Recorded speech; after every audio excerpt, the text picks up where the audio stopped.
Hoje a gente vai falar de 8 duplas de jogadores que tiveram a honra e o prazer de conseguirem repetir a parceria em mais de um clube diferente. A gente abre a lista com uma dupla que é um grande exemplo de caras que dão certo por onde passam, né? Que é Davi Alaba e Toni Kroos. O Kroos esteve nas categorias de base do Hansa Rostock, né? Mas ainda no Sub-19 foi negociado com o gigante da Baviera, onde estreou lá em 2007. Algo similar ao próprio Alaba, que também teve parte da sua formação lá no Áustria Viena, até chegar pro Bayern de Munique ainda nas categorias de base e fazer a estreia profissional em 2010. Os dois estiveram juntos desde o início daquela era vitoriosa do Jupp Heynckes, no comando do Bayern de Munique ali, que começou em 2011. Eles poderiam ter jogado 2 finais de Champions League juntos, né? Mas acabou não dando certo, se liga. Em 2012, naquela final perdida pro Chelsea, o Kroos foi a campo, mas o Alaba tava suspenso e não jogou. Já na final seguinte, quando o Bayern ganha, em 2013, o Alaba joga e dessa vez é o Toni Kroos que não pode participar porque tava lesionado. Mas o incrível é que eles ainda teriam uma terceira chance de jogar a final de Champions League juntos, né? Porque em 2021 o Alaba vai como agente livre, né? Ele vai de graça pro Real Madrid, onde o Toni Kroos já era lenda total lá, já tava há muito tempo, né? E quando ele chega, ele até faz revelações aí sobre o Toni Kroos, né? Em Munique eu nunca te via na academia, porém nas últimas 3 semanas eu vi ele na sauna com uma bola gigante de fazer exercícios. Em outra ocasião ele estava na sauna com pesos, depois não consegui resistir e perguntei: o que aconteceu com você nos últimos 7 anos? Fato é que com o Alaba e agora o Toni Kroos, rato de academia, né? O Real Madrid vence a Champions League mais uma vez no ano de 2022, dessa vez com ambos juntos, jogando na final. Os caras estavam destinados à glória, né? E podem conseguir mais porque continuam jogando juntos. E o Alaba também destacou que lá no Real Madrid ele se dá bem com todo mundo, mas em especial com o Rüdiger e, claro, com o Toni Kroos. Mas nem toda dupla que vai bem em um time de vermelho depois vai para um time espanhol e consegue se destacar, né? Vamos falar agora de Coutinho e Suárez. O Couto chega no Liverpool em 2013, quando o Suárez já estava por lá há 2 anos. E diferente de Kroos e Alaba, esses dois aí eram, um atacante e um meia atacante, um meia criativo. O entrosamento deles dentro de campo tinha tudo para ser mais produtivo, né? Gerar mais gols e tal. Embora, se tu pegar as estatísticas assim, eles deram apenas 3 assistências entre eles, né? De um para outro. Mas como equipe, a coisa quase deu muito certo. O Suárez jogando absurdo e o Coutinho nos braços da torcida conseguiram jogar bem o suficiente pro Liverpool quase vencer a Premier League da temporada 2013-2014, que só não venceram, talvez, né, por causa daquele escorregão do Gerrard. E graças a isso eles não ganharam juntos nada no Liverpool, né? Mas no Barcelona a história foi diferente. Em 2018 o Coutinho foi pro Barcelona e encontrou um Suárez que já tava lá há mais tempo e já era um Suárez mais assim, consagrado, já mais experiente,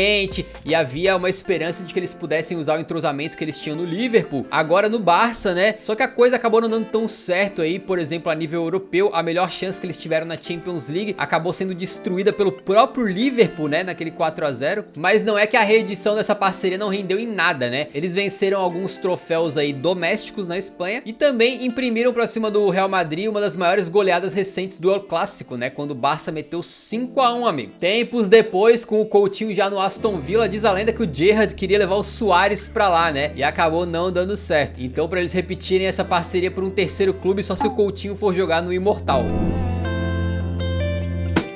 Mas assim, falar de parcerias que renderam títulos é fácil, né? Eu quero ver alguém vir aqui falar de parcerias que não renderam nada. E podemos citar então a dupla que era, figurinha carimbada no miolo de zaga do Totão da Massa, né? O Jan Vertonghen e o Toby Alderweireld. Eles jogaram juntos no Ajax, né? Ambos são mais ou menos da mesma geração e produtos das categorias de base do Ajax. Então por lá eles ganharam alguns troféus nacionais, né? Incluindo aí 2 campeonatos da Holanda. E tem algo muito curioso, esses dois aí que eram baita zagueiraços, né? Estiveram dentro de campo no amistoso do Ajax contra o Palmeiras em 2012. E o Ajax perdeu. E foi no ano que o Palmeiras foi rebaixado, hein? Então... Mas o fato é que depois que esses caras saem do Ajax, eles voltam a se reencontrar. O Vertonghen vai pro Tottenham direto em 2012, né? Enquanto o Alderweireld tem passagens aí pelo Atlético de Madrid e pelo Southampton antes de chegar lá nos Spurs. Isso foi lá em 2015, no início da era Pochettino, e traz muitas lembranças positivas aí pro torcedor do Tottenham, porque esses dois caras juntos eram monstros da zaga, né? Eles tinham um entrosamento muito legal, que não só vinha dos tempos de Ajax e agora no Tottenham, como também jogando pela seleção da Bélgica, e era uma época em que o o Tottenham tava ali ciscando,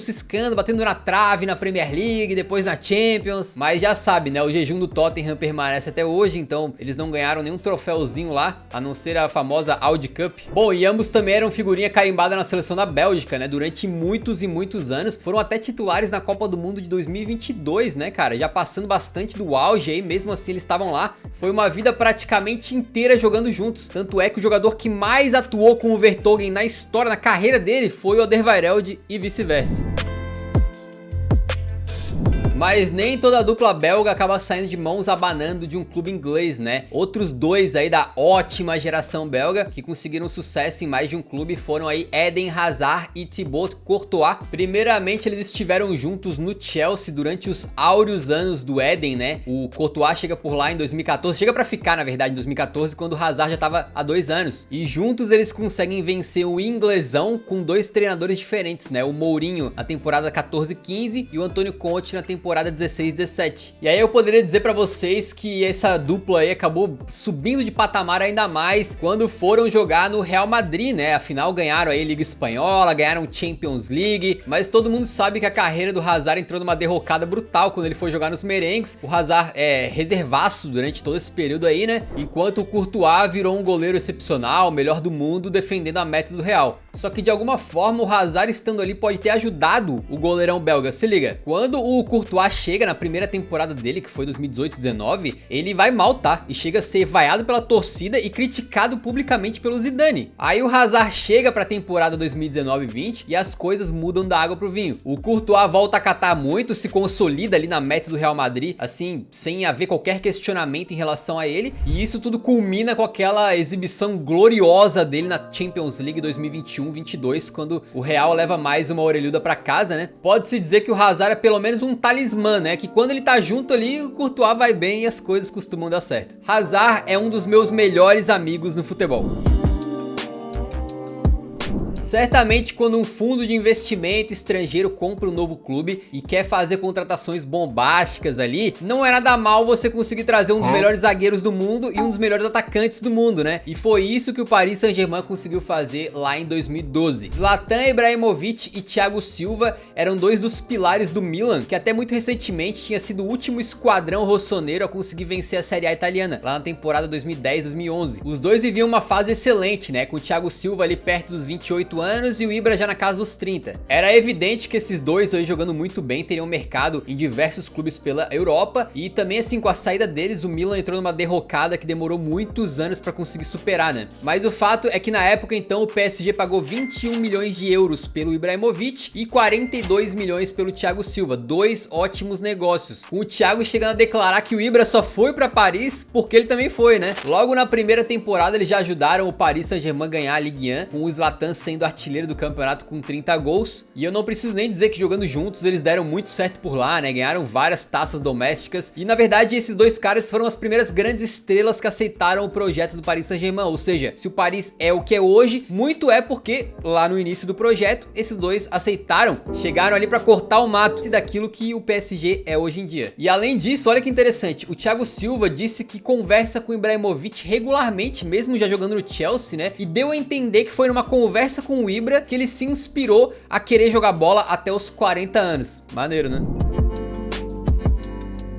Se destacar num time de médio porte para depois ir para um gigante é algo que todo jogador sonha em fazer, né? E quando se trata de Alisson e Salah, eles conseguiram fazer isso no mesmo clube e ir para o mesmo destino. Não é segredo para ninguém que antes do Liverpool o Salah era considerado um bom jogador, tá? Mas muito longe do nível assim de elite que ele se tornou nos Reds. Pela Roma, ele marcou 34 gols e deu 22 assistências em 83 partidas. Números que renderam para ele então uma transferência para o time do Jürgen Klopp lá em 2017. Já o Alisson começou a se destacar de verdade depois da saída do Salah, né, na Roma, chegando a ser, inclusive, eleito o melhor goleiro do campeonato italiano na temporada 17-18. Detalhe, na época, o Liverpool tirou ele da Roma pagando o maior valor da história por um goleiro, né? Quando o Alisson chega no Liverpool, o Salah já tava destruindo, mas era dele, do Alisson, pra chegar ali e substituir o Karius, que os Reds precisavam pra começar a conseguir títulos, né? Os dois foram essenciais na época muito vitoriosa do Jürgen Klopp lá no Liverpool, né? Então, por exemplo, eles ganharam todos os troféus que tinham pra ganhar. E ainda protagonizaram momentos mágicos, como quando, por exemplo, o Alisson dá uma assistência pro Salah. E aí ele fica tão feliz que ele atravessa o campo correndo inteirinho, assim, pra ir comemorar com o egípcio, né? Foi bem legal. E ele repetiu a dose mais 2 vezes, tá? Com assistências do Alisson pro Salah em jogos contra o Norwich e contra o Manchester City. Um entrosamento surreal pra jogadores de posições tão diferentes, né? Uma dupla goleiro e atacante que funciona ofensivamente. É um negócio bizarro, né?